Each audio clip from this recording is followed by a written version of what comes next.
हमारी बच्ची को सेफ कस्टडी में रखा जाए, हमारी बच्ची को यहाँ पर सिंध में लाया जाए, यहाँ पर जो सेफ कस्टडी है वहाँ पर रखा जाए, उनको पेरेंट्स से मिलवाया जाए। हमने हाई कोर्ट में एक ये रिक्वेस्ट हमने डाली है। हमारा ये कहना है कि कोर्ट में यहाँ पर केस चल रहा है तो बच्ची को भी यहाँ पर पेश होना चाहिए, क्योंकि कानून भी ये कहता है जहाँ पर ऑफेंसेस हुए हैं और यहाँ पर उसको चलाना चाहिए। वहाँ पर देखें, जो हमें मीडिया के थ्रू हमें पता चल रहा था कि सिर्फ उसके खिलाफ एक पिटीशन उन्होंने दाखिल की है, एक कंप्लेन दाखिल की है। देखें, वो कंप्लेन जो दाखिल की गई है वो उसने सिर्फ कहा है कि मुझे किसी ने अगवा नहीं किया है।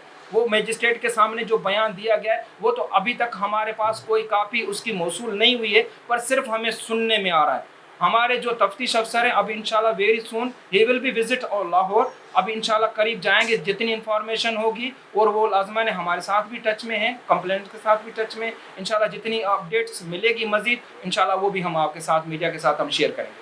अच्छा सर, ये बताएं, आपको लाहौर भी मेरे ख्याल से तलब किया गया था इस केस में? देखिए, हमारे पास ये सिर्फ मीडिया के थ्रू हमें पता चल रहा है कि कोई हमारे खिलाफ कंप्लेन दाखिल की गई है, ठीक है। हमें कोई लेटर वसूल नहीं हुआ। जैसे ही हमारे पास कोई ऐसी इंफॉर्मेशन आएगी तो इंशाल्लाह, क्योंकि हमें तहफ़्फ़ुज़ भी फराहम कोर्ट ने ही करना है, हमें ख़तरा है वहाँ पर जाने के लिए, पहले हम तहफ़्फ़ुज़ लेकर के हम वहाँ पर ज़रूर पहुँचेंगे। पेरेंट्स को व्हाट्सएप कर दिया था, किसने सदाकत से? सर मैं जवाब देता हूँ, ऐसा कुछ भी नहीं है, ये झूठ बोला गया था। मेरा फ़ोन अंडर ऑब्जर्वेशन था, मेरे साथ मेरी फैमिली मेम्बर्स के तमाम के फ़ोन अंडर ऑब्जर्वेशन थे। अगर ऐसा होता तो एजेंसीज़ को सेकंड डे थर्ड डे इस पूरी स्टोरी का पता चल जाता। ये एक झूठ है, उन्होंने जैसे बहुत सारी कहानियाँ बनाई ऐसे ये भी बनाई। अच्छा, इस केस में मुख्तलिफ चीज़ें आ रही हैं डार्क वेबसाइट्स के हवाले से।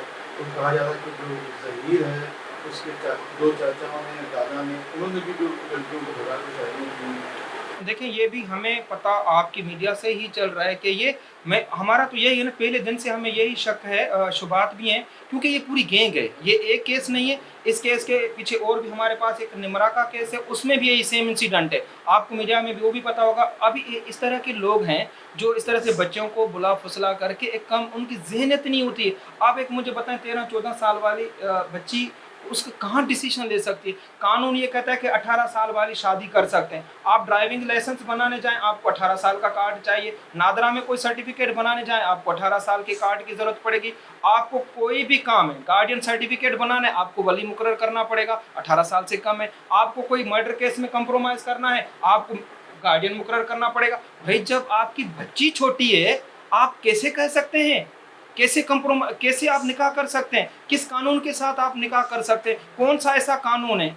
आप मुझे बताएं, कौन सा ऐसा कानून है जिस कानून के तहत ये शादी हो सकती है? कोई ऐसा कानून नहीं है। ये कानूनी जुर्म है। आप ऐसी छोटी बच्चों के साथ शादियां करना, ये कानून की वायलेशन है। अच्छा, एक बात बताइएगा कि अभी जो है वो आपने सिंध हाई कोर्ट में पिटीशन दायर की है, तो फिर क्या पंजाब हाई कोर्ट में भी आप लोग इस केस को परसू करेंगे? और क्योंकि इनके खिलाफ मुकदमा हुआ है, जो बुआ के वालिद है, तो वहाँ पर अगर ये जाते हैं लाहौर, तो क्या मतलब गिरफ्तारी वगैरह हो सकती है या इनके खिलाफ कोई लीगल एक्शन हो सकता है? हाँ, इसमें क्या करें आप?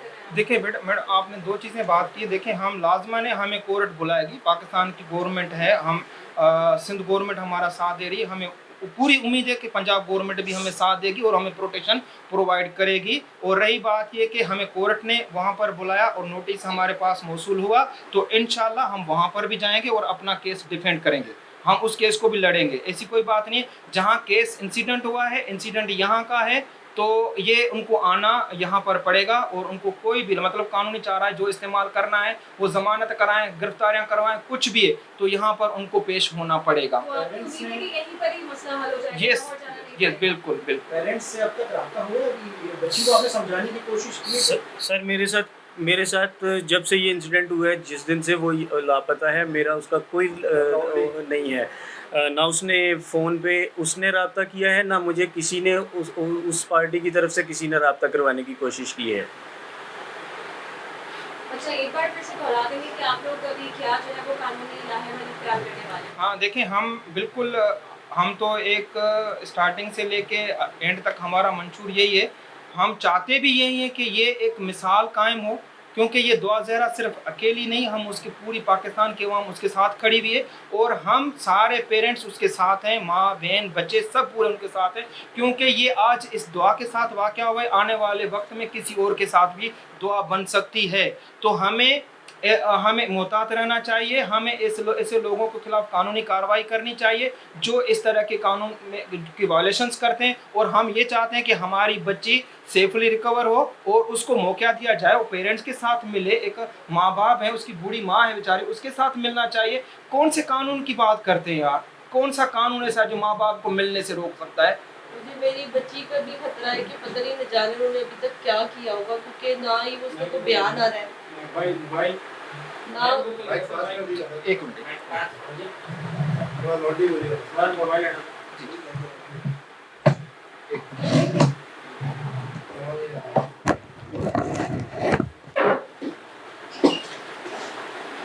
मैं ये कहना चाहती हूँ कि मुझे मेरी बच्ची के लिए खतरा है, क्योंकि इतने दिन हो गए उसका कोई बयान नहीं आया, उसका कोई बयान नहीं आया। न जाने वो भी जिंदा भी है कि नहीं है, और उसके साथ क्या कर रहे होंगे क्या नहीं कर रहे होंगे।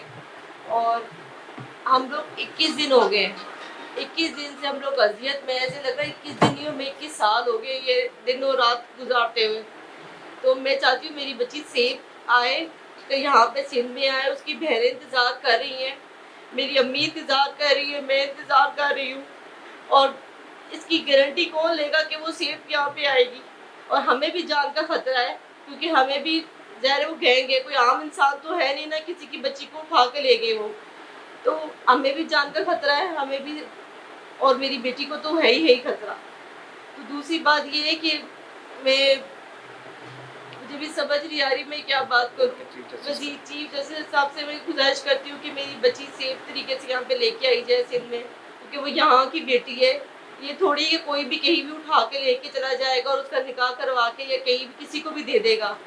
और दूसरी बात ये है कि वज़ीर आज़म और जो इदारे हैं सब हैं जो जिन्होंने हमारा साथ दिया, और जिन्होंने जो अभी नहीं सुने, जिन्होंने वो हमारी बात सुने, एक माँ की बात सुने। हम बहुत अजियत में, बहुत तकलीफ में, हज़ारों बार मैं कह भी चुकी हूँ, मैं तो यहाँ तक भी कह चुकी हूँ कि हम हमें बच्ची दे दें, हम माफ़ करने के लिए तैयार हैं, लेकिन इतने दरिंदे कि वो सुनते नहीं हैं। हमें सुकून नहीं आता, यकीन करें। मैं आपको कैसे बताऊँ, अगर आपकी बच्ची एक दिन घर से बाहर चली जाए, आप लोग सो सकेंगे? आपकी भी बेटियाँ होगी, 21 दिन हो गए ना आप जिंदा है ना मुर्दा है।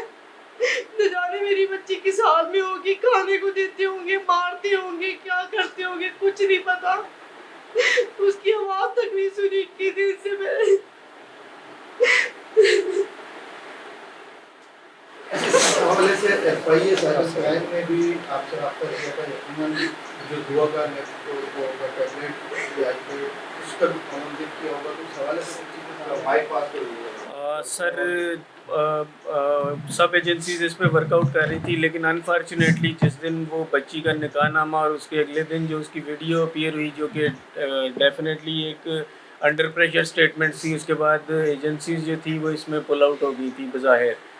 अगर वो अंदर कोई पीछे से काम कर रही हो तो मुझे उसका कोई इन्फॉर्मेशन नहीं है। बज़ाहिर वो पुल आउट हो गई थी, उन्होंने उसकी मुझे कोई अपडेट उसके बाद नहीं दी।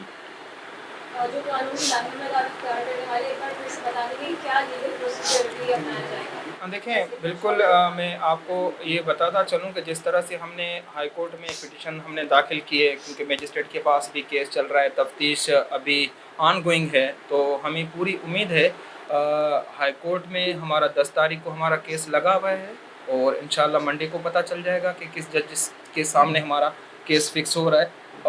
इंशाल्लाह उसमें भी हमें यही रिक्वेस्ट, जैसे मैंने पहले कहा कि हम ये चाहते हैं कि बच्ची हमारी सेफली यहाँ पर पेश की जाए और इसका स्टेटमेंट रिकॉर्ड किया जाए और उसको एक माहौल दिया जाए, एक अच्छा एनवायरनमेंट दिया जाए, माँ बाप के साथ उसको मिलवाया जाए। और हमें तो ये भी पता नहीं है कि वो बच्ची कहाँ से बैठ कर के वीडियो बनाई जा रही है, क्योंकि वो बच्ची उसके पीछे सिर्फ उसका शोहर नज़र आ रहा, जो कहा जा रहा है कि ये शोहर है। हमें तो ये भी पता नहीं है कि वो उसका शोहर है, उसके पीछे कोई गैंग बैठी हुई है, किस जगह पे ये स्टेटमेंट दी जा रही है, किस तरह से डॉक्यूमेंटेशन इन्होंने बना करके एक मजिस्ट्रेट के पास वहाँ पर पेश हुए, जिसमें कहा गया कि 18 साल की उम्र की है। जब तक उसकी बाप की शादी को 18 साल नहीं हुए तो बच्ची कैसे पैदा हो सकती है पहले? और बच्ची की उम्र जिसके हमने आज की पिटीशन में हमने लगाया, जिसमें हमने यही रिक्वेस्ट की है जज साहब को कि भाई बच्ची को यहाँ पर पेश किया जाए और उसकी मेडिकल कराया जाए। हमें खदशा है जो इन्होंने अटेम्प्ट किए हैं वो रेप के ज़िम्मे में आते हैं। हमें ये खदशा है कि ऐसा ना हो कि ये मुल्ज़िमान भाग जाए, कानून की हथकड़ियों से भाग न जाएं। हमें ये खतरा है कि हमारी बच्ची के साथ ज्यादती करके उसको मर्डर न कर दें। हमें ये खतरा है कि उसको तहफ़्फ़ुज़ फराहम किया जाए और उसको पीसफुली इस यहाँ सिंध में, कराची में और माँ बाप के साथ मिलाया जाए। अच्छा, कितनी टेकलेस क्यों इस मामले में? क्या यहाँ की पुलिस, वहाँ की पुलिस से ये सारी जो इन्फॉर्मेशन आप कह रहे हैं कि बच्ची कहाँ है, किस साल में, ये मालूमात नहीं निकलवा सकते? पुलिस की आपस में कोई राब्ता नहीं है? देखें, कुछ चीज़ें ऐसी हैं कि पुलिस अंडरग्राउंड पे काम कर रही है और मुल्ज़मान तक पहुंच चुकी है। आज जो हमारी मजिस्ट्रेट के सामने जब आर्गूमेंट हुए तो जज साहब के सामने सारी चीज़ें के रिकॉर्ड वहाँ पर पेश किया गया है कि इंशाल्लाह कि ये भी आपको इंशाल्लाह 2-4 दिन के अंदर अंदर पता चल जाएगा कि मुल्ज़मान कहाँ तक और किधर बैठे हुए हैं। इंशाल्लाह गवर्नमेंट हमारे साथ ताउन कर रही है। और thank you, welcome sir. Voice of nation की वीडियोस देखने के लिए हमारा चैनल सब्सक्राइब कीजिए और बेल के आइकॉन पर क्लिक कीजिए ताकि आप हमारी तमाम आने वाली वीडियो से बाखबर रह सकें।